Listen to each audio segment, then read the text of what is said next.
Hey, what's going on, everybody? This your boy Jay Mace, aka Jarrell Mason. Welcome to another edition of Beyond the Album Cover, where we get inside the entertainment industry with those in the know and give them their flowers while they're here to be celebrated. With me, I have a man that's no stranger to Beyond the Album Cover. We've been knowing each other since our days in the 336 in Greensboro. Shout out to the 336 crew. You know who you are. That been rolling with us, rocking with us. And he's your favorite DJ's DJ by seeing his edits being used by some heavy hitters, not no one club DJ, but people with worldwide acclaim. And he just started a Patreon page that you can go donate them coins if you love those edits. If you're a DJ or if you're a music head, be sure to give this man his credit though. My brother, B-Man. B-Man, what's going on, bro? Welcome back. What's going on, Jay Mace? What's going on, brother? Man, not much, man. I'm trying to get like you, man. You know, your favorites. DJ, Nah. DJ. Got the Patreon. Let's just go and jump right into the Patreon. uh, What led you to creating the yeah. Patreon? Well, I was doing all of these edits, and during the pandemic, we had a lot of time to sit back and think and reflect.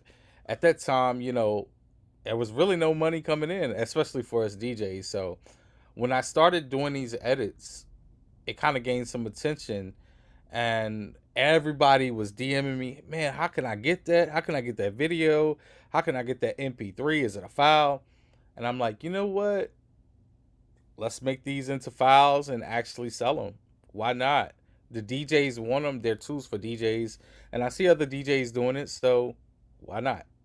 Why not Yeah, dive into it? yeah, throw your hat in the ring, and like I said, it's garnered acclaim and attention because you just recently Sure. posted a video where you did one of your edits going from Sugar Hill Gang's Apache into Master P, make Hmm. him say and the club goer had to stop and do a double take because she was just as shocked at how clean and tight your edit was and how it just flowed seamlessly. Now, where did your preciseness in the editing technique comes from when knowing when to put transitions in and not to lose the floor?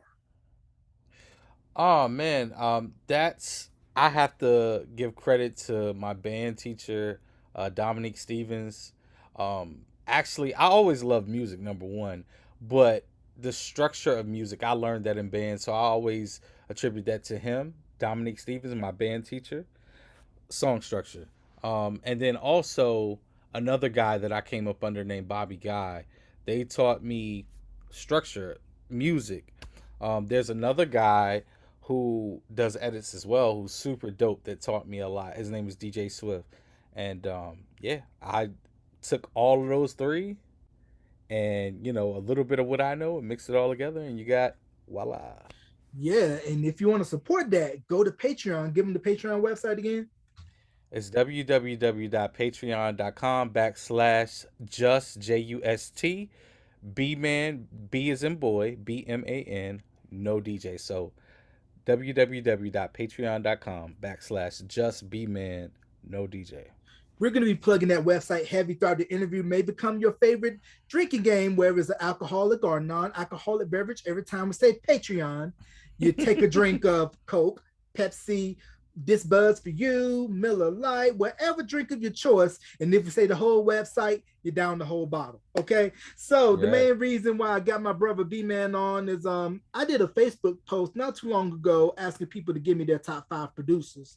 And I was looking Ooh. at my top five and your top five prior to the interview, and pretty much 3 out of our 5 matches with the exception of 2. I'm going to go with my 5, and then I believe I'm going to recap your 5, and you can let me know if I got the Sure. order correct or not. So my Sure. 5: Teddy Riley, Jimmy Jam, Terry Lewis, LA and Babyface, Dr. Dre, Neptunes. Those are my 5. And then your 5, I believe, number 1, Q, Quincy Jones. Number 2, Correct. Teddy Riley. Number Mm-hmm. 3 would be Neptunes. Or, Yes. yes, number 4, Jimmy Jam, Terry Lewis. And number 5, Mm-hmm. Battle Cat out of the West Coast. Yep. All right. Yep. Yep, that is your 5. So let's go ahead and let's break down each individual 5 piece by piece. So we both have Teddy on our list, and I'll start with you first Yeah. since you're the guest. So let's talk about Mr. Yep, yep, it's Teddy, ready with the 1-2 checker himself, Mr. New Jack Swing. I'm Listen, man. Teddy for me was the Michael Jordan, especially being from Virginia. Teddy's not necessarily from Virginia, but we all know he had Future Recording Studios in Virginia. Now, if you ever been to Virginia, you know there's not it's not a lot there besides Virginia Beach. So I actually had the privilege to visit Future Recording Studios the day it burned down. How crazy is that? You lucky. Um, yeah. So I mean, Teddy Riley, man, I always tell people he has the best remix. My favorite remix of all time. Jane Child, I Don't Want to Fall in Love is my favorite remix of all time. That song alone changed my perspective of music and how music is supposed to, as a producer, you're supposed to keep the listener's attention. You know, throughout that song, it sounds the same, but there's little intricate things that he adds, takes away. I mean, Teddy, for God's sakes, man, that man started a whole genre of music, like a whole different genre of music. You know what I mean? So, I mean, from him going to do the show, to go see the doctor, to I like, to remember the time. I mean, the list goes on. To Tammy Lucas, SWV, then Birth and the Neptunes, and Rodney Jerkins. Um, I mean, that guy's just gifted, man. It's a lot of talented people in the world, but Teddy is gifted, Yeah, gifted. yeah, a musical genius. You know, started off playing in the church, and he was in the band. I think it was. I don't want to screw the band's name up, but it was him, Keith Sweat, and it was where he was playing a dice game with Keith. And Keith was like, "Yo, let me get some of the beats that you're doing for Heavy D and the other acts that he was working on at the time." Because you gotta remember, people, this is pre 87, 86. R&B and rap was far apart and then coming to the middle until Make It Last Forever, and then later in 88, Guy's debut album. And how those two albums are on the Mount Rushmore of New Jack Swing, along with In Effect Mode, I'll Be Sure. We're going to talk about Mr. Break It Down himself later on the show, who I had the chance to interview, and you can catch that wherever you stream and also on YouTube. Okay, But yeah. while we mentioned Teddy Riley, I do want to note that we did lose someone within the Teddy Riley camp, was part of the production, songwriting on every Teddy Riley record. If you go look at his credits, this man was a bad man in terms of songwriting, production, musician. Talking about the late Bernard Bell. So can we talk about the greatness of Bernard Bell? Wow, he passed away. I didn't know that. Yeah, yeah, Bernard Bell passed away. Wow, I had no idea. Wow. Yeah, so let's Rest in talk peace, about Bernard Bernard Bell. Bell. Yeah, let's talk about Bernard Bell, who, for some of you that don't know, brother of Regina Bell. Yep. Hey, I'm gonna let you hold this part. All right, so Bernard Bell, man, like I said earlier, secret sauce to a lot of Teddy's work. If you look at I Like the Way, High Five, work on Dangerous, and so on and so forth, Bernard was the secret key that made Teddy stuff shine and glisten.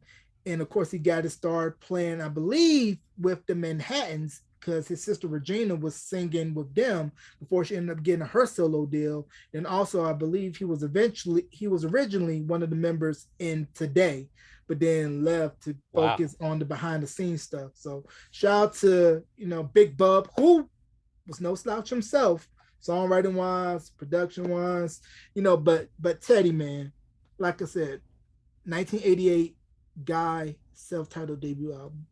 You can put on that album from front to finish, play it all To the way finish. through, and just to Correct. hear how within that one album R&B changed. And you want to hear something crazy? So, I believe my dad owned that tape, and I think that's how I got acquainted with Guy.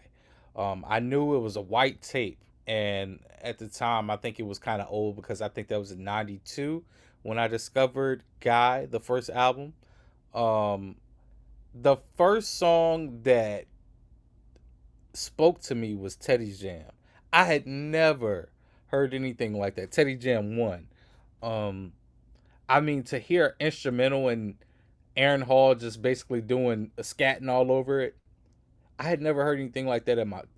I mean, I hadn't been born long. I was only 3 years old, but I always gravitated towards Teddy Jam. That was like my favorite to this day. I mean, when I hear Teddy's Jam, it moves me, man. Teddy's Jam, and to think about the equipment and technology that they had to make that stuff at that time, incredible, man. Yeah, definitely DIY, do it yourself. That album was made in the St. Nicholas projects where Teddy was living at the time, and how the shower was the vocal booth, and you just had to make do Yep. what you had because you didn't have the money for the studio time unless someone fronted you the money, or you just stacked and saved to have your studio time. And either you had everything already laid out at your home studio, and by the time you got to the big studio, you were ready to go. But for me, the standout track on the debut album, Piece of My Love. I mean, Yeah. Yeah. that's all I'm gonna say. I mean, I rewinded a couple of times to see if Aaron said "dumb," you know what, and I almost broke the tape Yeah. trying to see if he said it. You But know, Teddy Riley exposed that like a couple of days ago. He did an interview with Vlad, and he goes over it. He really doesn't say it, but we thought he said that. Yeah, for years. yeah, like I said, I nearly broke the tape trying to decipher whether or not Aaron said that. But And go ahead. another jam. Oh, not to interrupt you. No, go ahead. Another jam off that album that spoke to me was it wasn't a radio record, but you can call me crazy. Love that song, man. And the crazy part to hear now that it's it's Timmy Gatlin, but he quit mid song. So if you listen to that record, you can hear Al B. Shore a lot on that record because Timmy Gatlin basically came in one day and was like, while they were recording the song, and said, "Hey guys, good luck. I'm leaving the group." Right. Yeah, which is crazy. And I had a chance to interview Timmy Gatlin, and he explained why he left Guy. It was some behind the scenes stuff, with his decision Mm-hmm. to leave. And that's how Damien came into the group. And then, Sure. as far as with Al B on the backing vocals for You Can Call Me Crazy, I asked Kyle West this when I interviewed him about that. And he was saying that Al B, I believe that cut was originally intended to go on in effect mode. But what ended up Yep. happening was, I guess Gene or somebody at MCA decided to Correct. keep the record for Guy, and then just left Al B on the backing vocals. Correct. From my understanding, and Teddy was talking about that too. Gene and Al B. Shore had a falling out. So that's why that song is on the Guy album instead of in effect mode. Because as you know, Gene was the muscle for Teddy Riley. He was definitely one of those dudes that wasn't to be played with. Him, Oh the yeah. late Dick Griffey over at Solar, they were the guys that they didn't make He was a certain Suge people Knight. comfortable, if you know what I mean. But Suge Knight, he was up under Dick Griffey because Solar helped launch Death Row. Correct. Correct. That's crazy, right? Yeah, dangling folks out the balcony. Let me up, let me up, let me up. But it was a little bit more than that though. If you seen the All Eyes on Me and Straight Outta Compton, you knew Death Row. It was something serious over there. That if you weren't of the wrong color, shall you say, that you'll get Sure. violated. Rest in peace, Chris Lighty, violators.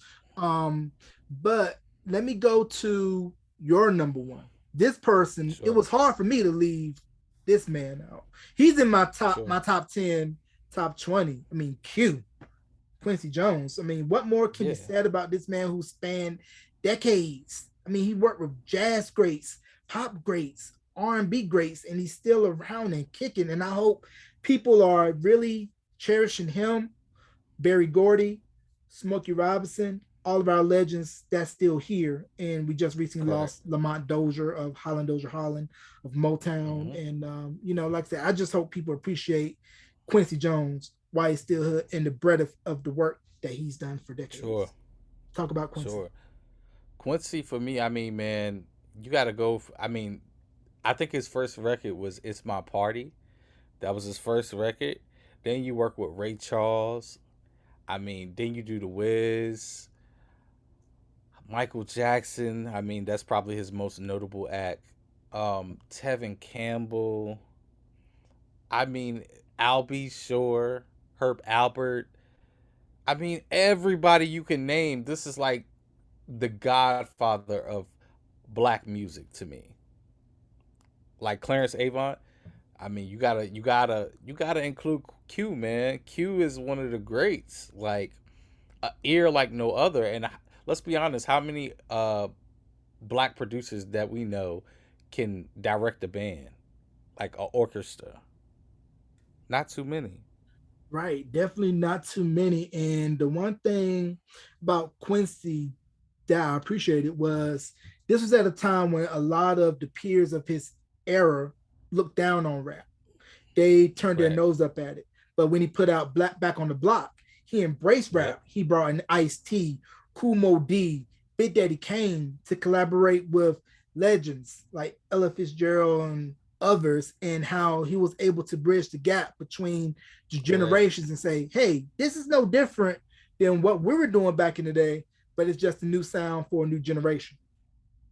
And I mean, even look at like we're gonna bounce off of our first choice, which was Teddy Riley. Um, Teddy Riley brought, I mean, Quincy brought in Teddy Riley for the Dangerous album because at that time him and Michael weren't seeing eye to eye. So in my eyes, Teddy was already doing stuff. Teddy was doing his thing, but Quincy kind of put him on. Dangerous to me changed Teddy Riley as a producer. Like it amplified what he was doing. He was already there, but when he did Dangerous, that just took him to another level. Yeah, because if you go and listen from Bad, which was out in 87, Dangerous, which came out in 91, so 4 years, he brought Michael Jackson from a outdated sound to what was current. And I think Michael recognized that he needed that. And I felt the seed was planted for him and Teddy to work together was when the Jacksons did the 2300 Jackson Street album. How in the world was she not released as a single? I mean, Randy, sadly, that Randy and the Gypsies album was criminally underrated and should have gotten more pub. Right. Yeah, No, I definitely agree with you on that. yeah, definitely should have got more pub. And Off the Wall, I still look at that as Michael's masterpiece for me. That's the To album where I me, can listen front and back. hey, listen, I always tell people, I mean, I think the correct default answer, people are going to say Thriller. Thriller. Thriller's great. It's great. But Off the Wall for me, I Can't Help It Alone is one of my favorite records of all time. Mm. Um, Off the Wall from beginning to end, I mean, Girlfriend, Don't Stop Till You Get Enough. You got all these great records. To me, Thriller was great because of Billie Jean. What you have, The Girl Is Mine, Human Nature, PYT. It has some great stuff on it, but it was not off the wall. Yeah, because we knew with Off the Wall that it was an album that was so R&B at its best. But when Off the Right. Wall didn't get that crossover appeal that Michael wanted, he knew with this next album, it's pop all the way. Pop, pop, pop, pop, pop. Right. And as we saw, it broke the color barrier over at MTV, which paved the way Correct. for other Black artists to get on MTV. And there's a video going around on, I believe, TikTok, where somebody took Michael's vocals from Thriller, showed them deconstructed. He did about 4 or 5 different takes of the vocals in Thriller and stacked them all together to create the backgrounds. I mean, Man, listen. I actually have the multi-track sessions from Thriller. So I have that stuff. And I mean, it's so many track cuz literally you get it's basically like wave files, right? mm, I think it's like 48 tracks, some of those songs, and it's just like 20 of them will be background vocals. You know what I mean? It's not even a lead vocal, and then you got stuff that didn't make it that they cut out and it's still in there. It's amazing to hear, man. Like that, Michael was another level, yeah, another level, bro. yeah, Michael was a bad boy, and another person that was a bad boy, and everybody wanted to pit him against Michael, but he was in his own lane. And then you know who I'm going with, and I know who you now going with. that I'm older, The I really purple one. appreciate. Yes, sir. I appreciate him more so as an artist and what he was doing on the business end and really empowering the artists. Hey, do it yourself. Do it yourself. Do it yourself. Let's talk about Prince, and then we're going to dovetail that into my number two. Jimmy Jam and Terry Lewis. Okay. Um, for me, Prince, man, another one. I should have put him on the list, but I'm like, I love Prince, but I only know certain records. I wouldn't say he's great at what he does, and I'm not taking anything away from him. But I don't know his catalog that deep. I Mm. know it to a certain degree. But the stuff that he did with Vanity, I mean, Tevin Campbell, The Family, oh my God. Screams of Passion, one of I don't know if you know that record. Of course, One of I my got the favorite vinyl. songs. I got the Okay, vinyl. all right, all right, Yeah, all yeah, right. and there's a version on YouTube where Prince does it himself before cutting it Yep. for the family. I'm like, oh, Prince should have kept this one for himself, but thankfully he took back Kiss from that was originally supposed to be for I believe Maserati. Maserati did it, and then I guess Yep. he heard their version. Was like, nah, I'm gonna take it back, rework it, do it for me, and it became a big hit. I mean, man, Prince. If I always tell people, and it's always awkward saying this, my favorite record from Prince is probably "If I Was Your Girlfriend." That whole alter ego that he had called named Camille. I Camille. don't know if you're familiar with that. Mm, That was pure genius, man. Like, I mean, you could do that with technology today, but at that time, I mean, what he was doing was another level, bro. Writing it, producing it, arranging it.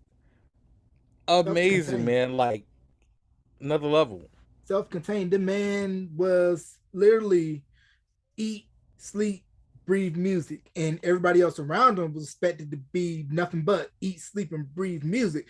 And with Jimmy and Terry, who were in the time, and how I think for me kind of felt maybe stifled because when you're in that type of band and you have the guy who pretty much essentially created a feeder act to get all this extra content out and pretty much have the vocal guys and everything say play it to this note, sing it this way, there's really no room for you to really grow.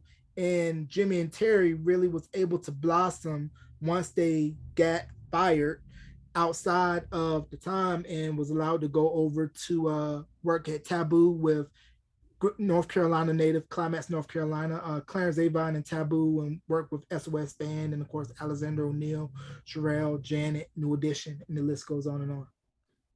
Yeah. I mean, we're on Jimmy Jam and Terry Lewis right now, right? Yes, sir. Jimmy Jam and Terry Lewis. Now, here's the funny thing. Jimmy Jam and Terry Lewis were like the originators to me, right?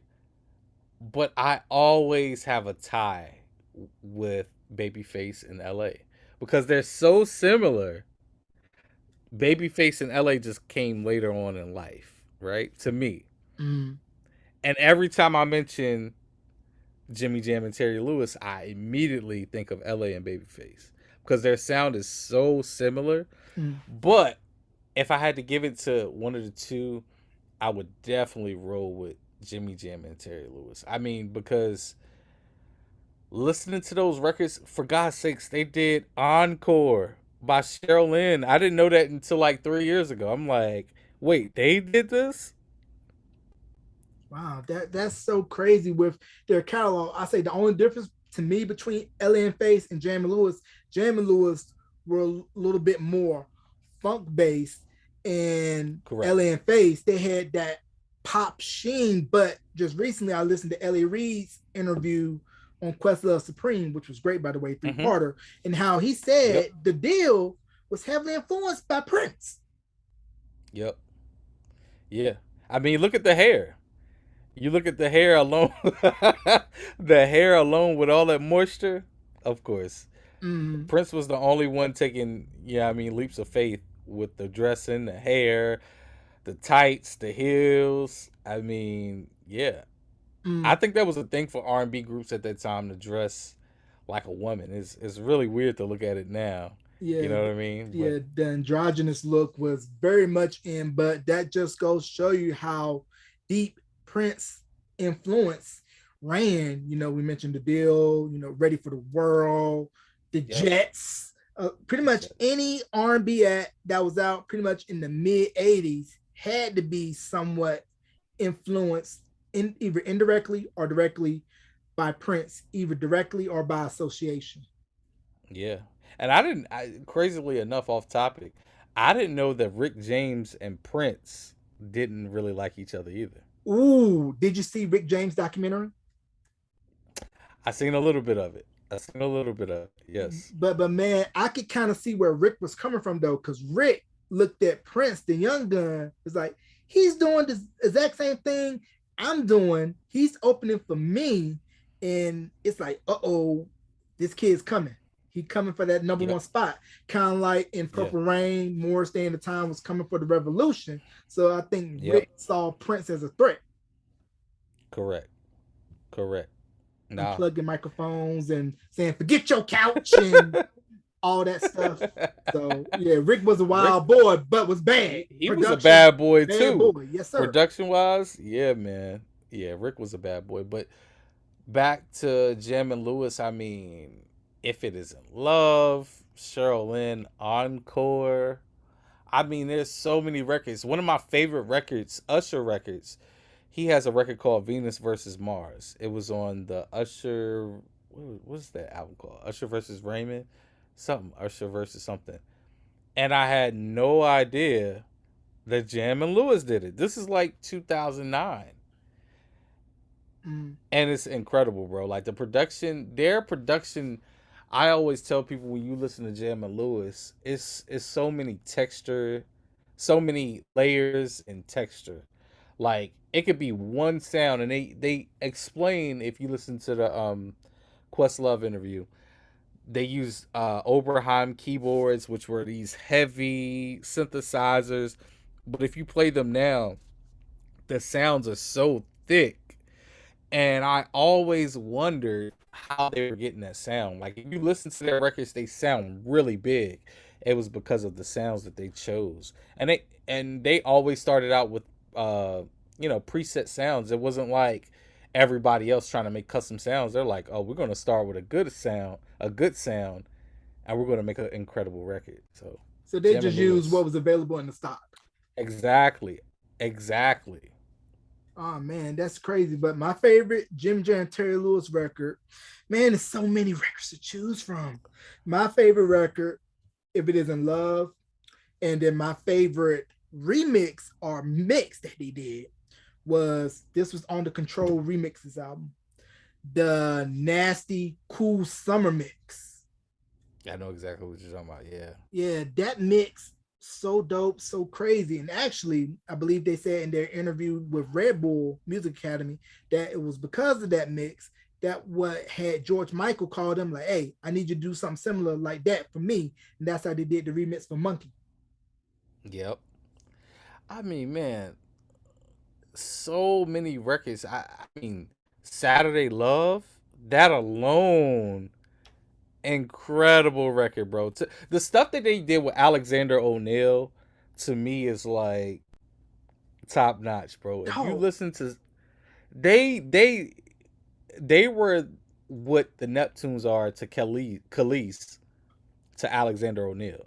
Like mm, Alexander O'Neal without Jam and Lewis, I mean, he was still dope, but they had the chemistry, man. Like, that oh magic. I man, mean, if you listen to Alexander O'Neal's debut album, then follow it up with the Hearsay album. I mean, for Hearsay to be a correct. conceptual album to where each skit led perfectly into the song, I felt nobody can sequence an album better than Yeah, Jimmy Jam and Terry Lewis. I mean, look at the yeah, Heartbreak album, my favorite album of all time.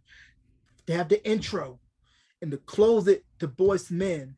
They were able to tell a story within an album, correct, and everything lined correct. up so perfect in the way that within that album they slowly brought Johnny in. And I didn't know this until they were shooting the miniseries for New Edition, that it was intentional that Johnny wasn't on If It Isn't Love, because they wanted to keep that old New Edition sound.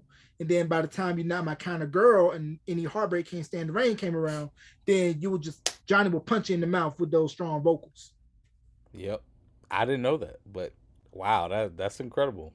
Smart Yeah, thinking. right. And the reason why I like It Is in Love as my favorite Jam Lewis single is just because It's very bright, very big, very poppy, and they were able to bring that shine out of Ralph's voice and have Ronnie, Ricky, Mike, and Johnny blend in seamlessly. And the song just worked so well with the choreography that was whipped up by Mr. Brooke Payne. And, Yep. still to this day, if you go to a New Edition show, they're going to perform that record. Yeah. Heck yeah, man. I mean, that's one of their greatest vocally produced records of all time to me. Like, to get everybody to sing on that record, like you said, Ralph's voice was the lead, but you can hear everybody's voice. If you put on a pair of headphones, you can hear everything. And that record is so, once again, big. If you listen to it, the kick stands out. The conga, whatever, the cowbell, doom, doom, doom, doom, doom, doom, doom, doom, everything has space. It's That record is amazing, hands Right. down. Right. So can you talk about that skill really quick about spacing out layers and songs to where not everything is being clumped on top of each other and it sounds clunky, but you're giving everything time to breathe from the instrumentation to the vocals. That's something I'm actually working on when I do edits and remixes and stuff. Um, and I think the person who taught me that, he wasn't in my top five, but if you talk to me, my top five will change every day. To be honest, um, Dr. Dre. Like, when I heard the Chronic album and I heard him paying people talking in the left ear, and then you got stuff going on in the right ear, and then the kick is right here. I mean, it just makes the song that much better. And if you listen, they don't really do it as much now. I think the last album that I heard where I heard great panning and spacing was like um a Kendrick Lamar album, like To Pimp a Butterfly. You'll hear a lot of spacing, and it makes the record that much bigger. If you can put on a pair of AirPods or headphones and hear everything going in certain directions, but it all comes together to make one song, incredible, man. Mm-hmm. And I think that's needed. That's what makes records great. And if you listen to, like, If It Isn't Love, you hear stuff pan. You hear the synth over here. You hear the kick right here. You hear the snare over there. You hear the vocals right here. You know what I mean? That's what makes a great record to me. If you can have all those elements, they just become textures. And we talked about these guys briefly when mentioned Jam and Lewis, but we're going to go more in depth, talk about L.A. Reid and Babyface. Kenneth Babyface Sure. Adams. Sure. Babyface in LA, I mean, bro, to me, they ran the late 80s. Like, if you look at the late 80s, they were like the new Jam and Lewis. I mean, they literally, I don't want to say copy, but they even said it themselves. They basically modeled their sound after them. It was just a little bit more poppy. Um, the sound was a little bit less thin. Um, but the records were great. Like Rock Steady by the Whispers. What? Jam and Lewis. Jam and Lewis. I mean, the Bobby Brown. Don't Be Cruel. Um, Roni. All these records. Uh, Babyface in L.A. Right. And to think that LA almost didn't let Babyface in the deal because he thought, like, man, this dude's corny. But man, he could Yeah, write his behind off. right. Correct. Yeah, Babyface is a whole nother animal, man. I mean, that's one of the greats that's still alive as well. Like, and I think we seen that with the verses, him versus Teddy. Like, that dude is a musical genius, bro. Right. Musical genius. Yeah. Because I never realized it until he kind of threw shade at Teddy, said, I don't have to do remixes. I'm like, you know what? Babyface never did a remix. Yeah, I can't name a remix that Babyface did. That's true. Yeah, that's crazy. And to hear that some of those records that he did were already in the chamber, before Yep. coming out. I mean, can we talk? I'm ready. Those records were Yep. years old prior to them touching to whoever was assigned to do those records. And N- go ahead. let's talk about that, right? I know today in the party market, a lot of DJs are starting to play "Can We Talk" by Tevin Campbell. That's like the new thing to do, right? Mm-hmm. What between "Can We Talk" and "I'm Ready"? What's your favorite? I'm gonna tell you my favorite, right? Mm-hmm. My favorite is "I'm Ready." I think that's to me that's like Tevin's top five song. I always like "I'm Ready" over "Can We Talk." Mm-hmm. I For, like "Can We Talk." It's great. I'm gonna go with "Can We Talk." My all-time Okay. favorite Tevin record is "Alone with You," by far. Okay. "Alone with You" by far is my favorite Tevin record. And speaking of which, Tevin Campbell was brought on stage to Usher's Vegas show just recently, and he Mm-hmm. did "Can We Talk?" And I believe both him and L.A. Reid in their separate Questlove Supreme interviews addressed the rumor that had been going around that "Can We Talk" was originally for Usher. Mm-hmm. That's correct. That is correct. Yeah, which I felt that album, Usher's debut, doesn't get enough talk like it should. Everybody Oh looks at man. My Way as the debut, but no, the debut album in '94. I mean, that album was, ooh, I mean, you had I'll Be Sure, Cal West, Devontae, um, Diddy. Diddy, and I believe some of the other producers from the Hitmen were on that album, right? They did production, right? I think so. I think Yeah, so. yeah, but I think the problem with that album for Usher was the material didn't fit the look and the age for Usher, and I think he really found his groove once he got with JD, and then put out what he later put out with My Way. Sure. Yeah. Nah. Think of You as like one of my favorite '90s R&B records that I feel like a lot of people don't know it. Some people know it, but it's not like if Usher does a concert, he's not going to perform "Think of You." But "Think of You" Mm. is like my joint. Yeah. Yeah, man. But my favorite Usher record is an album cut off the debut. Don't nobody talk about Whispers. Okay. Okay. I believe See, that I was. gotta I go think. back. Yeah, I think that one was produced by Devontae. Okay. And then he had what? Can You Get With It? Can You Get With It? And then The Many Ways, which when I listened to it, to me sounded like a Tevin Campbell throwaway. Probably. Probably, man. Probably.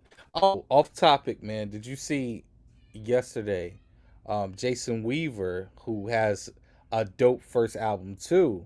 Mm. His album is now available for streaming on iTunes. Yo, It wasn't available at yo, first. the Love Ambition album is now streaming. Yeah, you can stream it now. Dog, yo, Jason Weaver, I always felt should have had Never a got his bigger, flowers. bigger singing career, dog. I mean, take I some of the agree. cuts Tevin Campbell did, like early Tevin Campbell, like Goodbye and all that stuff. I can easily hear Jason Weaver on that. I think people Correct. just overshadowed Jason Weaver with his big success acting, of course, with the Jacksons, Mm-hmm. American Dream, Smart Guy, Summertime Switch, Drumline, as to where when he did the vocals on One Call Away for Chingy, everybody looked at it as a throwaway. But no, Jason Weaver is legit. Go listen to that Love Ambition album, and you'll see why. Correct. Love Ambition. I Can't Stop the Pain. Man, that album is incredible. Yeah, Right? that's one of my Yeah, favorites. yeah, and he's still eating off them Lion King checks though.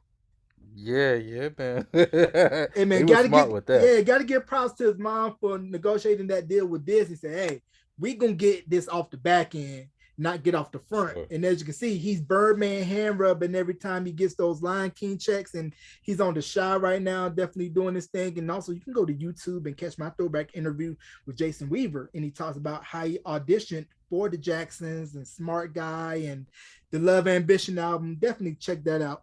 And right now, we are going to still stay on LA and Babyface real quick because All right, cool. here's why.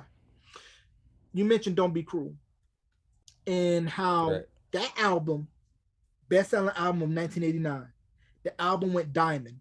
For those of you that don't know what diamond is, that's 10 million copies sold. And how Bobby Brown became a worldwide superstar because King of Stage, the first album, didn't really do anything for Bobby. But it wasn't Right. until Don't Be Cruel that everything just lined up. And I think what LA and Babyface did so well was with Bobby was that they were able to merge the street and the sweet. and put it together, and it became an irresistible combination. Because if you listen to the Don't Be Cruel album, Bobby he's hip hop appeal, but in just Yep. a R&B outfit. Hmm. Correct. Bobby at that time, I would say, was a Chris Brown. He was Chris Brown in the 80s. Mm-hmm. Yeah, I mean, you look at the lineage from him, Usher, Chris Brown, Omarion. Those guys Yep. were directly influenced by Bobby. Correct. Correct. You Yeah, Bobby know, was a bad boy. yeah, bad man indeed. And then what they did with LaFace. I mean, you took Atlanta, Georgia, made it a hotbed for music. Yeah. And if it wasn't for LaFace Records, no Outkast, no Goody Mob, no TLC, no Tony Braxton, Yep. no Usher. Yep. The list goes on and on, all the acts that came through the doors of LaFace and how we wouldn't have known them had Ellie and Babyface, along with Pebbles, decided Right. not to set up shop in Atlanta, Georgia. Right. Nah. You know what my dream was at that time, and that on my podcast I asked somebody who actually got to go.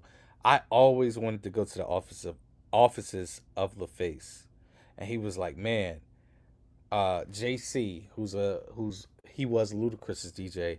He was talking about. He was like, man, if you ever seen Boomerang, how they walked in the office, he was like, that's how LaFace was. I'm Wow. like, wow. He was like, yeah, I used to go there. They had the prettiest chicks. It was just amazing to go to LaFace at that time when it was hot. I mean, this was when Atlanta was Atlanta. I mean, LaFace was blowing up, So Def, JD was blowing up, Chris Cross, another bad creation. Speaking of Chris Yep. Cross, a little sidebar. Let's talk real quick about DJ Nabs. I didn't know this until recently that he had ties to the Bull City before going down to Atlanta, and then Yeah. there's an air check from '85. It was He was a DJ on the late Wax Master Tory's Magic Music Showcase show on WKNC Magic 88, which was Mm-hmm. NC State's radio station. And Mm-hmm. how like he was on the scratch. I'm like, yo, this right here is dope stuff. And also, I want to send a shout out as well to DJ Sound Machine. I mean, if Yep. you live in the Triad and around Raleigh Durham, you definitely know who DJ Sound Machine is. And I found an air check from '87 of Sound Machine and Wax Master Tory on WFXC Foxy 107 before they flipped to Urban AC. It was at the time when they were competing with Ken 97. So I just want to send a shout out to DJ Sound Machine, and hopefully we can have him as a guest on Beyond the Album Cover in the future. But back to the subject at hand. Let's talk about Dr. Dre. Since I quoted none but the G thing, let's talk about the DRE and its impact. Man, Dr. Dre. I mean, he's sonically. I don't think there's too many people when it comes to mixing a record and making it sound big. I don't think anybody's really messing with Dre. Dre is, I mean, one of the greats. When it comes to sound, you put these things on, you listen to a record that's on the radio and you put it on a Dre record. Once again, the dynamics and panning to the left and the right, Dre is on a whole different level. Like, I think I look at Dre, I don't even look at him as a rapper anymore. It's more so a engineer, a producer, because what he does sonically, another level. I mean, you got, jeez, Michelle, Easy E, Kendrick Lamar, NWA, MC Ren, the DOC, Snoop, Eminem, Truth Hurts. I mean, the list go. I mean, even down to Eve, Rakim. So many records he's done, and if you listen to him, Scott Storch, Mailman. I mean, so many records he's done, and artists that he's worked with. He's on another level, man. Right, because at the Super Bowl halftime show, I know sonically, audio, and visually, it was created with his ear and his eyes and mind, and how for you and I, who were little kids when the Chronic came out, and to see that halftime show, for me, I felt like it was a banner moment. Yep. Because who would have thought on a Super Bowl stage we'll see folks wearing all blue and possibly sea walking, Yep. You know which is what? The crazy. Chronic, the Chronic was the first album I seen a bootleg tape of. This is back in the day when they used to sell bootleg cassette tapes. I remember we went to a flea market and my cousin bought the Chronic on a bootleg, and I was like, why does the cover look like that? It was bootleg. But the Chronic at that time, I mean, Doggy Style to me is one of the best mixed hip hop albums of all time. If you listen to the Chronic, I mean not the Chronic, Doggy Style, man, he just took it up a notch. The Chronic is as clear as stuff that comes out today. And they didn't have the technology that we had today. Chronic 2001, I mean, Dre was on a whole nother level. That dude does nothing but get better and better and better and better sonically. To the point I don't know if there's anything else he can do to sound even better than what he already sounds. I mean, he ain't got nothing more to prove. He got the headphones. His Right. legacy is secure. And to think of the lineage that came Right. from Dre and how his sound pretty much shaped the entire industry. Because think about it, before the Chronic came out, West Coast hip hop wasn't really getting airplay outside of the West. But once G Right. Thang and then later Snoop's Doggy Style album hit, everybody had to pay attention to the West Coast. Yep. Correct. Correct. He's one of the greats, man, of the West Coast for real. Right. And let's talk about Pharrell and Chad, the All right. Neptunes from VA Beach 757. All right. Yes, sir. Let's Yeah. talk about those boys. So for me, man, the Neptunes, if it wasn't correct to say Quincy is number one, I would say the Neptunes are number one in my personal book. I know that's the wrong answer for everybody to hear, but to me, the Neptunes changed my way of thinking with music, man. I mean, from them putting a maraca off beat a little bit and then putting something over it, and they got the kick and the snare going and it just fits. It makes one cohesive sound. The Neptunes to me, I mean, man, from hearing here's the funny part. I heard In Search of at a camp. It was called 4-H camp back in the day, and I was like, this is trash. Cause at this time it's what 2000. I'm hearing like NSYNC, TLC, the regular TRL stuff. And when I heard that it was so different, I'm like, I don't get it. Like this is trash. It took me maybe 2 years to appreciate that album. And now looking back what they did, I mean, how many number? I can't remember the number of songs they had on the Billboard at one time, but I think it was 2002 to like 2004 or 2001 to 2004. All these songs were charting on the Billboard. I mean, grinding alone, um, that to this day, if you tell somebody to rap, there's a good chance you may hear grinding. You know what I mean? The Somebody lunchroom gonna beat. hit that beat. Right. It's the lunchroom beat. Um they just changed my way of thinking. Not even from a music perspective, from fashion, them wearing babes and just being authentic. Like being themselves, man. They made the people that were nerds in school, which I consider myself. I wasn't a nerd, but I wasn't a cool kid neither. I never got in trouble. Um, I was just kind of like an outcast. I had my friends, but we weren't the coolest kids. So, you know, to me, they just changed the game, man. I mean, it's so. I mean, Use Your Heart by SWV. They did that. That alone is like one of my favorite records. I mean, Use Your Heart. that's crazy with the Neptunes, the work that they did. They're one of my top three producers that made me stop a tape, rewind, and say, Yep, what is this? What did exactly. I just hear? The other two producers that did that for me were Timbaland and Swiss Beats. Right. Okay. That made me stop a tape and be like, oh, let me hear this beat And again. it's crazy, man. I can think back to a time where the internet wasn't big. This is 2000s. I heard an instrumental. I'm on Ray J's website. This is when Ray J had a solo. He was doing a solo deal, and I heard this beat. I'm like, yo, what is this beat? It was on his website. It didn't have a name. I'm like, yo, this beat is so. It was just the instrumental. It was no words. And I'm like, yo, this beat is crazy for his website. It was the Neptunes. Wait a minute before they shot a video and everything. I mean, they were some of the producers.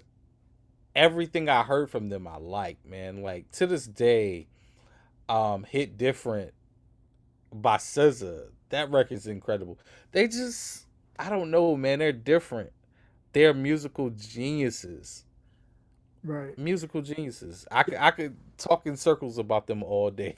Yeah, it was a magazine just recently. They did a recent article about Chad because ever since the Neptunes kind of went dormant, Chad is very reclusive, doesn't really do interviews and everything like that. So I read Right. the article and to hear that he kind of goes out at random, still plays and still has the love for music. For me, it was like, yo, these guys are really about that life. And the crazy part is, man, I think they're good apart from each other, but when they get together, man, it's a whole nother level. Like I like Pharrell by itself, but I love him that much more with Chad Mhm. because what it is Chad. Well, Pharrell is the skeleton maker. He'll make the beat and it'll be something simple, and then Chad will come in there and play the horns, add synths, and really play over top of it. Pharrell will write the song, write the lyrics. Now you got a full song. So they're just that much better together. Right. And we basically talked about my five. Let's talk about your number five, Battle Cat, who some people maybe outside of the West Coast may not have an idea of Battle Cat's discography and some of the people that he produced. So can we talk about Battle Cat? Man, the first record I heard from Battle Cat was this record by this guy named Domino called Ghetto Jam. I mean, at that time I was 4 years old and I was like, yo, this is ill. Battle Cat to me, and I'm probably gonna get some flack for this, but he was the new Dr. Dre for the West. Like if you look at Battle Cat like from '93 on up, the banging on wax and all that, a lot of that was Battle Cat. Then you go on up to the East Siders, keep going. What is it, Gangstered Up? All that West Coast sound that was coming out at that time was Battle Cat. Battle Cat is an incredible keyboardist, producer, songwriter. That dude is incredible, and I don't think that people give him enough flowers. Like he is like a Teddy Riley for the West.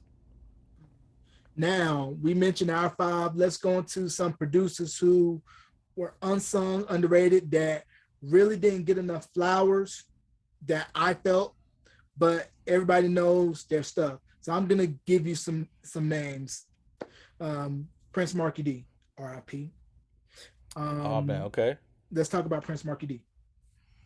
man. Typical Reasons, another record that's one of my favorite records.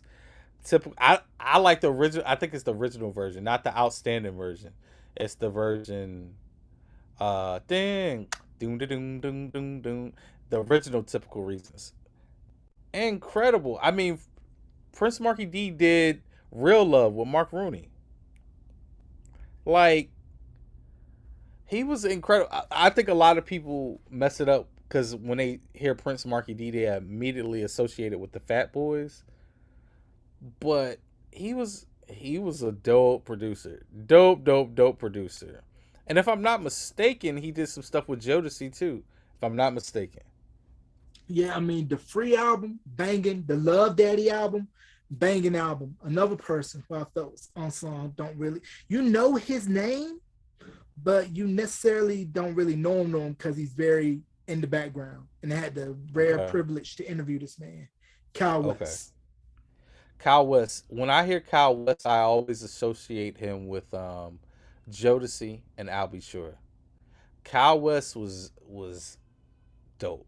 I mean, from the first Jodeci album to In Effect Mode, Kyle West was dope from what I know of him. I don't know much of Kyle West, but he got some joints. Right. I've been a fan. I'm a fan of Kyle West chords. Like if you listen to I'll Be Sure's, Tevin Campbell stuff, those pretty chords, like the way they come in, I mean, beautifully played chords. And there is a record by a girl group called The Girls. They were the backing vocal group that were for I'll Be Sure. In the Rescue Me video, they put out a record called Love Me or Leave Me. It's just now streaming. And I mean, that album was phenomenal from top to bottom. And I felt the girls definitely should have gotten more love, more recognition.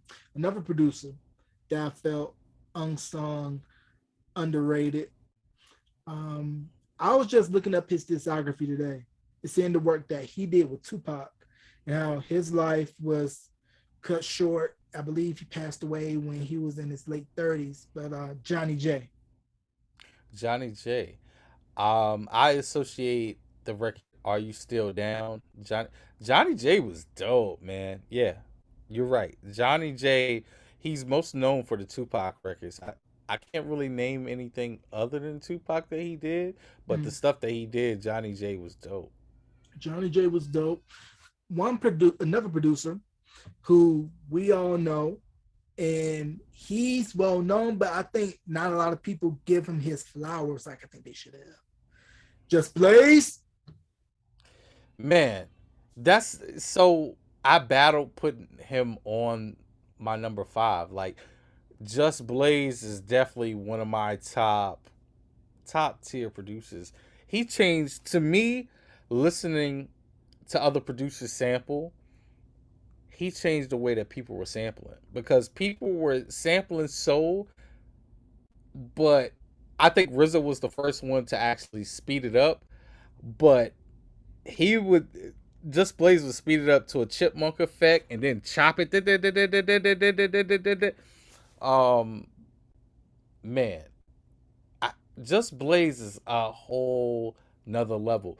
Just Blaze is another cat that I think in his records is about spacing and drums. He had the hard hitting drums with the sample, the bass going. Um, man, it's so much I could talk about with Just Blaze, and he's a cool dude too. Super cool guy, Mm, super nerd. Um, man, I could talk about Just Blaze all day. right. But I mean, for instance, look at the Kingdom Come record, which he did later on in life. Um, he took Super Freak. The funny part is the first time I heard that was on MySpace, and I'm like, why do I know this sample, but I don't know it? And the whole time it's Super Freak by Rick James. Man, Crazy, that's man. crazy. Who would think the sample Super Freak? Yeah, I know. And then this last one, I'm gonna give it's a collective, so to speak. I mean, they had a good run, but the content that they put out between that time period when that record label down south was popping, you know who I'm talking about. Beats by the pound. Beast by the Pound, man. Shout out to KLC, the homie.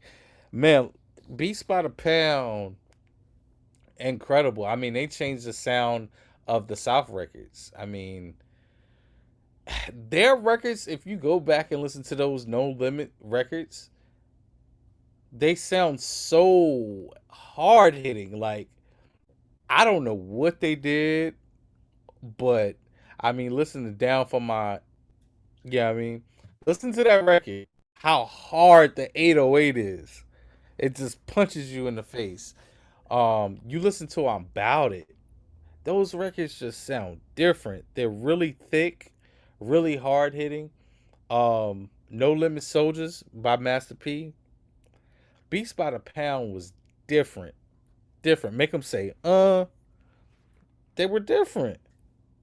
They were the Manny Fresh to Cash Money, but they were that to No Limit.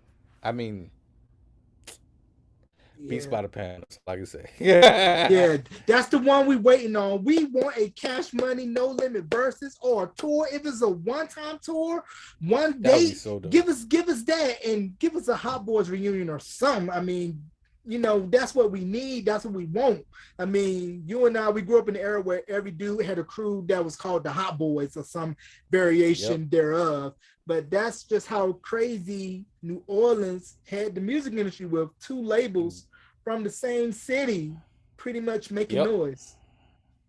Yeah, they changed the game, man. They changed the sound of music. They Yeah, definitely changed the sound of music. you heard me. So, who is that one producer that made you say, "Oh, I didn't know this person produced this"? That made you do a double take. Mm. Um, I would go back to Jam and Lewis. I didn't know they did. Like, when I tell you, I literally found out 3 years ago that they did Encore by Cheryl Lynn. That was like, wait, Jam and Lewis did that? That really caught me off guard. So I would say Jam and Lewis. For me, it was the artist that produced, but it was kind of like on the low that you really didn't know they produced until you looked at the credits. For me, it was Heavy D. Oh wow, like the Jay Z record Yeah, yeah. I didn't know Heavy and D. the He, Beanie Siegel. yeah, I didn't know he did that. And just recently, I didn't know he did Summer Rain for Carl Thomas. Yo, you know what?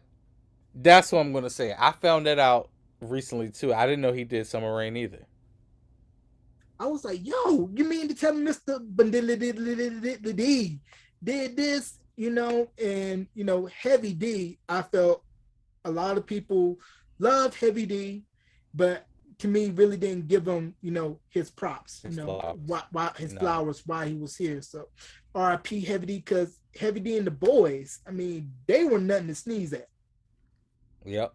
He also did like Guns N' Roses off the Blueprint 2 album. He did Feel It in the Air by Beanie Siegel. He did a lot of records that we didn't even know that he did. No, Heavy was dope, man. Mm. Heavy was dope. Heavy was dope. And then another producer who, in the early stages of hip hop, really kind of melded the new style of rap and the sounds of R&B to me was Larry Smith. And I think Oh he yeah, gets for sure. lost because so much time has passed, and of course Larry Smith is no longer with us. But to hear his work that he did with Run DMC and Houdini, and I mean One Love, I mean you could easily hear Teddy Pendergrass on that Yeah. record with a Houdini rap record After the Bridge. Yep. No, Larry Smith was super dope, and we don't talk about him enough. I think another person that we don't talk about enough, Jay Mace, is Chucky Booker. We Yep, don't give him enough credit. yep, He was dope. yep. Chucky was a bad boy. But do you know the story behind Spread My Wings for Troop, right? No, I don't. All right, so I interviewed Chucky, and then I confirmed this story with Rodney, Steve, and John when I interviewed them on several Okay. occasions. But Turned Away was originally supposed to have been a Troop record. But what happened was Chucky told me that he played that record for Sylvia Rome, who was head of Atlantic. And she told him, nope, this record's going to your album. But it's a Troop record. She's like, nope, this is your song for your record. And when he told Troop that, Troop was like, man, we want a record similar to Turned Away. So we Yep. get Spread My And if Wings. if you listen to it, it's the pretty much the exact same chords, just different drums. It's really weird. Like that's pretty much the same song.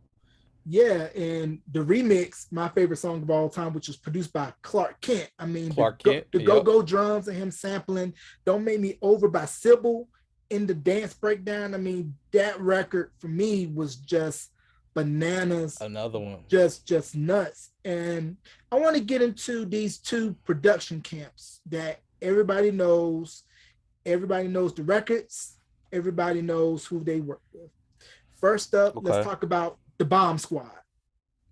Oh man, Public Enemy, Ice Cube, the Bombs. Listen, so when I hear the Bomb Squad, I automatically associate that with samples. They had, like, if you go on Who Sampled and you look at what they sample for each song, it may be 20 records that they sampled, and they had it all going on at the same time. To do that, you have to be a maniac. You something something has to be wrong with you to make 20 different songs come to one song and it makes sense. The Bomb Squad was incredible. Incredible. I mean, what was it? America's Most Wanted by Ice Cube they did? Hmm. Yeah. Yeah, I mean, Bomb Squad was incredible. right, Hands down. right. And the Hitman, the collection that was Oh over at man. Daddy's house. I mean, we go D Dot, Harv Pierre, Tony Dofat, Jack Ron Knight, Lawrence. Ron Lawrence, Easy Mo B, Mario Winans. I mean, who else was in the Hitman's camp? Am I missing? Am I missing anybody? You know what? You know who was in the Hitman originally, but he doesn't get credit for it? Bink. Bink from Virginia was in Hitman. Right. And wasn't the late Chucky Thompson in the Hitman camp as well? Chucky Thompson was in the original one too. Right. Yeah, I mean, the stuff that they did for all the acts that came through Bad Boy. I mean, a lot of people, I would say, don't listen to Faith's first album. Listen to Faith's first album. That album, Oh yeah, no skips, top to my. Also, Stevie J was Hitman too, right? Stevie J too. Yep. Right. Stevie J. And then this one person, I'm Did gonna we put. say we said Mario Winans, right? Yeah, we said Mario Winans. Okay, cool. Yeah, we said Mario Winans. Let's talk about Devontae. Devontae Swing. Oh man, listen, Devontae Swing. Okay, so you know how you have thoughts or you remember things from your childhood. I remember vividly my aunt picking me up. She had I think it was a Grand Prix, some type of car. We rode down to my great aunt's house, and she played the first Jodeci album with Stay and all that. Devontae was so ahead of the curve, man. Like those synthesizers he was playing on that record, and the crazy part is that was the first album that I remember. But I always like Diary of a Mad Band better than the first album. That's my favorite Jodeci album. Um, I think he just really shined on that record. But Devontae was just another gifted cat, like another gifted cat. Mm-hmm. I don't know what to say. The reverse collapse and I mean the stuff that he was doing from a producer aspect, nobody was doing it at that time. And Right. then you had Casey and JoJo's strong vocals over top of the great production. Another level, man. Right. Production wise, Bad Boy and eye for talent because if it wasn't for Devontae, no Missy, no Timberland, No no Timberland, Genuine, no Genuine, no Player, no Tweet. no Tweet. I mean, all of them were in the basement. So Devontae, I mean, for all that alone, I mean, Yep. those are there. Then Stevie J came from Devontae too. oh wow, I didn't know that. And then Stevie J. yeah, and then I didn't realize that this producer, we talked about him briefly when I had you on a while back. This was after the Rough Rider Chronicles dropped. How Dame Grease, Dame Grease. Dame Grease. DMX. I mean, you know, the stuff that Rough Riders were putting out, Dame Grease, I believe PK, Swiss, I mean, everybody that was in Rough Riders, the stuff that they were putting out, I mean, it was hard, it was aggressive, and Rough Riders, you know, was a movement, still is a movement, you know, Right. RIP to the Sure. X-Man. Sure. Yeah. Sure. Dame Grease was a problem. I mean, if you look at the first DMX album, It's Dark and Hell is Hot. That's Dame Grease, man. He gave DMX a sound. You look at Get At Me, Dog, Dame Grease. Stop Being Greedy, Dame Grease. You know, he definitely doesn't get his flowers. Dame Grease is dope.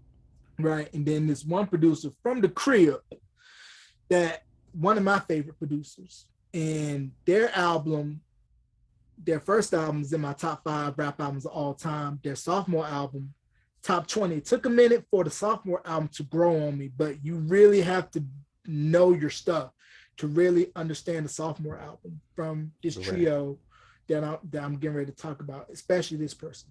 Let's talk about Ninth Wonder. Oh man, Knife, bro. You know what's funny? Being from Virginia, I'll never forget looking in a magazine. I can't remember which one it was, but I seen Ninth, and I'm like, wait a minute. I think it said Durham, and he had on a T-shirt on his head, and it said Knife Wonder Durham, producer of Threat. And I'm like, wait, he's in Durham, and where I'm from in Virginia, that's literally a 30-minute drive.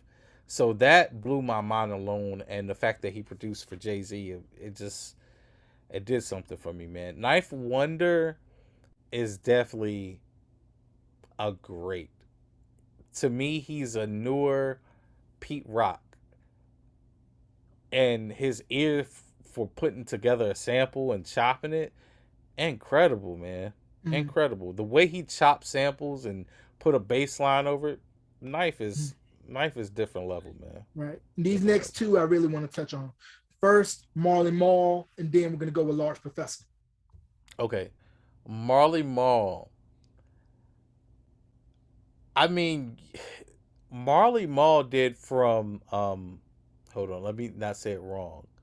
The Juice Crew records, all the way up to Around the Way Girl. It's something recent that I oh, I didn't know he did Lords of the Underground. I didn't know that was Marley Marl. Yeah, he put them on because all the Lords and Underground went to Central. I think it was I either did not know Central. It that. was either Central or Shaw. They went to school down there, and they were from Jersey. And then Marley did their production work on the "Here Come the Lords" album. Yeah. I didn't know he did that. Actually, funny thing is Marley Marl, I don't know if you know this, will be in Charlotte October 1st. And I was supposed to do an interview with him, but I got some other obligations that day. But Marley is in a different league by himself, man. Super cool dude. Class bounce Cool ever. dude and just another level. Right. Let's talk about Large Professor. Large Professor. I mean, for God's sakes, this guy's responsible for Nas. Like Nas, Large Professor, main source. Large Professor is dope. He's I don't think he gets his flowers enough either. Mm, Everybody kind of puts him in that boom bap category, but I mean, just look at Live at the Barbecue, looking at the front door. Look at his career from a rapper aspect, and then he moved on to production. So, mm, no, right. Large Professor is dope. Right. One in the same. Q-Tip and the late Jay Dilla. Q Tip, I mean, man, he to this day, Q Tip has some samples that we still don't know what he used. Q Tip was on a whole nother level. I mean, from all the tribe stuff to him doing stuff for Mob Deep to doing stuff for Nas. I mean, that dude, Q Tip is, come on, man. Q Tip is classic. And then you said who else? Jay Jay Dilla? Dilla. Oh, man. To me, Jay Dilla is the greatest hip hop, I'm going to put him in that bracket, producer of all time. And you know why? Because Jay Dilla could take one sample and rearrange it and make it say what he wanted to say. I mean, that dude, he did all the stuff on a beat machine called an MPC 3000. And the limitations at that time, what he made it on was you were kind of limited to a certain degree, but bass lines, hard hitting drums. He never used the same. If you ever listen to a Jay Dilla song, he never used the same type of drums every time. I mean, it's rumored that he made "Got Till It's Gone" by Janet, but they never. I think it was. If you read his book, it's a excerpt where they kind of talk about it, and he didn't really get credit for it. But not only hip hop, he did R&B for D'Angelo. My God, like D'Angelo's Voodoo, which is my favorite album of all time. That whole album is basically modeled after Jay Dilla's sound. Wow, that's crazy. And the book I believe you're referring to is Dan Charnas' Dilla Time, and it's Dilla available. time. Yep. It's available, so definitely check that out. I got that on standby. Rick Rubin, Yep. as we all know, Oh co-founder man. of Def Jam, and we could go down the list of all the stuff Mr. Rubin has touched, not only just in hip hop, but pop and rock as well. I mean, I believe he was one of the last people to work with the late Johnny Cash before he passed. Yep. Yeah, Rick Rubin, I mean, just all you got to do is say Def Jam. Like to envision something that started out of your dorm room and you got all these artists and I mean, come on, man. Def Jam. Just say Def Jam alone, Rick Rubin. And this one guy I want to touch on before we wrap. I would be Okay. remiss, well, two actually. JD in Dallas Austin. But I also want to throw in Little John as well, because a lot of people don't know Little John produced two.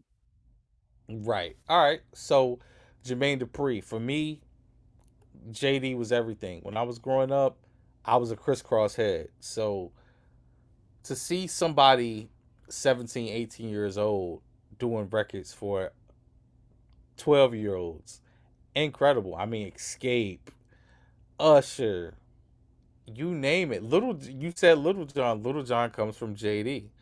Um, and I had the privilege to go to the studio and meet him. Jermaine Dupri is definitely underrated. You know what's crazy? I appreciate JD more as a songwriter than a producer. I think his songwriting ability is where he really shines. Yeah, I mean, it's crazy to think he got his start doing Silk Times Leather and then Yeah, later yeah. turned that into Crisscross and Escape, then later Bow Wow, and worked with Usher and So forth. everything that came out of that. And then we mentioned Dallas Austin to work with TLC and all the he did work with Madonna on the Bedtime Stories album. I mean, the Highland Yeah. Place Mobsters album, severely underrated. If you can find that on eBay somewhere, you're a lucky soul. But just how we mentioned Troop earlier, on the Attitude album, My Music and I'll Always Love You, those were some of the earlier production credits for Dallas Austin. This was right around when he was brought into the game by Joyce Cinderella Irby from Climax, and he did Hey Hmm. Mr. DJ for her. And then, of course, as we know, around 91, he did Cool Out Harmony album for Boyz II Men, which I felt Yep. is still Boyz II Men's best album. Okay. You know what's funny? I never heard that album in its entirety. The Cool Out Harmony album, Never heard it in its wow. entirety. Yeah, it for me, um. it's their best work. It's kind of almost similar to the convo we had about Michael Jackson, Off the Wall, and Thriller. I felt Cooley Eye Harmony was their Off the Wall, and Two was their Thriller because of the whole Okay. massive pop success that Two brought Mm, Boys to Men. that's a group that we don't appreciate them enough, man. No, we don't appreciate Boys the Men that much. Why It's do you it's why do you terrible. think that is? I don't know. I think it's more because they crossed over to the pop field, and I think with us, we kind of look at them as like, oh, they're corny. You know what I mean? Like, but Boys the Men, incredible. Still to this day, they still touring and doing shows. Boys the Men is dope. Yeah, They if you, were dope. They still are. yeah, and if you are able to go to Vegas, catch their residency, you will not be disappointed. And of course, the connection, Boys to Men, New Edition, Michael Bivins, and then of course Yep. they were named after Boys to Men, which was the final record on the Heartbreak album that Johnny initially didn't want to do Yep. Correct. because he was Correct. fighting Jam and Lewis tooth and nail, like, why do I gotta sing this record? But Jam and Lewis had the foresight about, okay, look, we're trying to send a message with this album that you're no longer kids. You all are young adults. And this song is going to reflect that. And that's only with your mature vocals that you could Yep. bring out. And then the one remix that I think is underrated by Marley Marl that I think a lot of people don't pay attention to that he did a remix for Paul Abdul for Straight Up. Oh, I never heard that. Yeah, it's on YouTube. Yeah, I mean, dope record. This was right around when, of course, Virgin was trying to break Paula into urban because Knocked Out was an urban minor hit that was produced by Ellie and Babyface, but then Straight Up really took her into the pop stratosphere. But Marley Marl did a pop remix not pop remix, but a remix to Straight Up. And man, one brother from another, man, I'm proud of, what you do and everything that you're Thank you, bro. doing. And, it's very humbling to see my friends out here eating, out here winning, Likewise. and Likewise. You too. really being successful. Hey man, I'm trying to get that Patreon money. I don't know about you, but give them the Patreon website again, brother, for the people that want to get their little drink on. Yeah, man. Even if you just go to it and view it, it's www.patreon.com/just B man, B as in boy, no DJ. Patreon.com/just B man, no DJ. And don't be cheap either. Pay the man.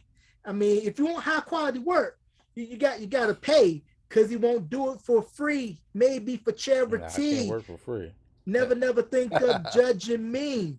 Yeah, we ain't doing it for free or for a chicken strip, 2 drink tickets. I mean, you got to pay. I mean, some of those Jake promoters still be trying to pull that, like, the door didn't sell, so what we gonna do is we gonna charge you this and maybe give you this as a makeup. No, you gotta pay what you owe. But I want to know this before we wrap. Do you know who did the production work on the Diplomatic Community mixtape for Dipset? I'm gonna say the Heatmakers. I mean, that album. I mean, I could. Oh, you said the album? The album? Yeah, the Diplomatic Community album. Yeah, I mean, Heatmakers. Yeah, I mean, high school, I could just see all the pink, the throwbacks, the tall tees, the long white tees, and when you hear "I'm Ready," I mean, oh yeah, that's the Heatmakers. That record alone, I mean, Yo Gotti had the sample "I'm Ready" for a record that he did. I mean, it's crazy because when you think about Dipset and their run, I mean, their run was crazy. Locks run was crazy. But I could talk music with you all day. We could have you back again all like day, we bro. Always do. So you can catch this interview wherever you stream and on YouTube at youtube.com/Beyond the Album Cover. Ladies and gentlemen, let's give a big thank you to my brother, my guy, B-Man. B-Man, thank you for coming on, bro. No, thank you, brother. Thank you for having me. Yes, sir.